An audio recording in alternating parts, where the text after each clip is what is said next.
ఎటెళ్ళిందో నా లేఖ వినేవారు లేక, విసుక్కుంది నాకేక.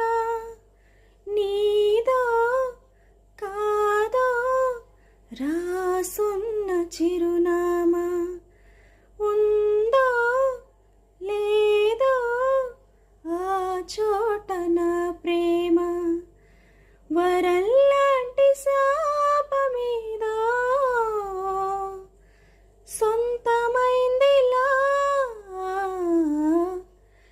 ఎదుట నిలిచింది చూడు. జలతారు వెన్నెలేమో ఎదను తడిపింది నేడు. చినుకంటి చిన్న